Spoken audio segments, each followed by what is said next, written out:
નમસ્કાર નડિયાદ. ખૂબ જ મહત્વપૂર્ણ બાબત અત્યારે નડિયાદની જનતાને જણાવવા જઈ રહ્યો છું.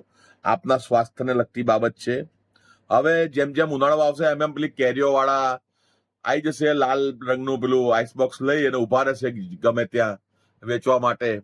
અને અમુક દુકાનો વાળા પણ કેરીના રસના નામે તમને ઝેર પીરસી રહ્યા છે. એ બી વાત સાચી છે. કેલ્શિયમ કાર્બાઇડ વાળી કેરી, જે મારા ખ્યાલથી 80% લોકો, 80% ભારતમાં આ કેલ્શિયમ કાર્બાઇડ વાળી કેરી જ ખવાય છે. 20% ખાલી અમુક અમુક આ મોલો વાળા છે, એ લોકો કેમિકલ વગરની કેરી રાખતા હોય છે અને ત્યાંથી લેવું સલાહ ભર્યું છે. કેલ્શિયમ કાર્બાઇડ એ બહુ જ ખતરનાક કેમિકલ છે. જો એ કેરી, કાચી કેરીને બાફી નાખતું હોય તો એ માણસના શરીરને શું કરતું હશે અંદરથી, તમારે ખાલી આટલું જ વિચાર લેવું.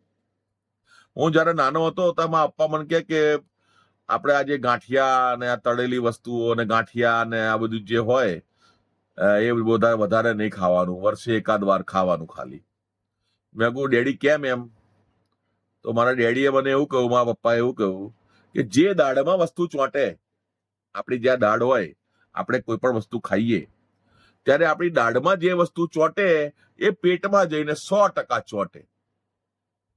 હવે આપણે ખાઈએ ગાંઠિયા તો સ્વાભાવિક છે દાળમાં અમુક અમુક વસ્તુ, અમુક એના જે ગઠ્ઠા હોય છે ચીપકી જાય છે. પછી આપણે જીભ ફેરવીને આમ કરી અને આપણે પછી એ ખેંચવા પડે છે. એટલે જે વસ્તુ ખરાબ છે એ ખરાબ જ છે, એને પછી આપણે સારું કહી શકાય નહીં. હવે આ બાબતે જિલ્લા સ્તરે સરદાર પટેલ ભવનના ખોરાક અને ઔષધ નિયમન વિભાગના અધિકારીશ્રીઓ અને નડિયાદ શહેર ને તાલુકાને લગતા મહાનગરપાલિકાના ફૂડ વિભાગના અધિકારીશ્રીઓ કે જેઓ હોટલમાં જઈ 50-50 હજારનો દંડ ફટકારેલો છે કે ભાઈ આમાં આ ખુલ્લું કેમ છે? અલા ભાઈ, બનાવતી વઘાર ઘરાક આવતા હોય, બનાવવાનું હોય તો વારે ઘડીએ એવું થોડી કે ઢાંકણા બંધ ચાલુ બંધ ચાલુ બંધ ચાલુ ઢાંકણા મૂક કરે. ઘરાક ચાલુ હોય તો બધું ખુલ્લું જ રાખવું પડે ભાઈ, વઘારમાં નાખવા માટે બધું આઈટમો. એની અંદર કઈ ખુલ્લું કેમ છે એમ કઈ પેલા 50,000નો દંડ એક હોટલને કરી નાખેલો, પેટલા રોડ પરની એક હોટલને. નામ બી કહી દઉં, નામ માર નથી કેવું, ખોટું માર્કેટિંગ કરવાની ક્યાં જરૂર છે? એનું વર્ષ પહેલા પતી ગઈ વાત. પણ કહેવાનો મતલબ કે 50,000 રૂપિયા કોને કહેવાય? તો પછી હવે આ તમે આ જે લારીઓમાં આ જે આઈસબોક્સ છે એમાં જે ખુલ્લે આમ એ લોકો ઝેર વેચશે, તો શું તમે ખોરાક અને ઔષધ નિયમન વાળા અને મહાનગરપાલિકા વાળા બંને, શું તમે એ બધા જેટલા પણ છે સ્ટોર ખેડા જિલ્લામાં, શું તમે બંધ કરાવશો? રોજે રોજ તમારે જઈને ચેક કરવાનું કે કેલ્શિયમ કાર્બાઇડ વાળી કેરી છે કે સારી કેરી છે. હું નથી માનતો કે એ લોકો કુદરતી રીતે પાકેલ કેરીથી તમને એ કેરીનો રસ પીવડાવે. બરાબર છે?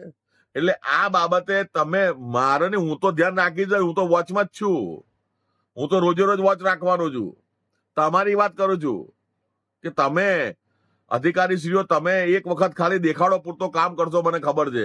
અહીંથી આટલી કેરી પકડી, જથ્થો પકડ્યો, આમ પકડ્યું, તેમ પકડ્યું, બોલાવી લેશો તમે તમારા જે અમુક લાગતા વળગતા જે અમુક તમને ઓળખીતા પત્રકારોને, પછી તમે તમારું નાખી દેશો આમાં તમારી મહાનતા જનતાને બતાવવા માટે કે કેટલી બહાદુરીનું કામ કર્યું તમે.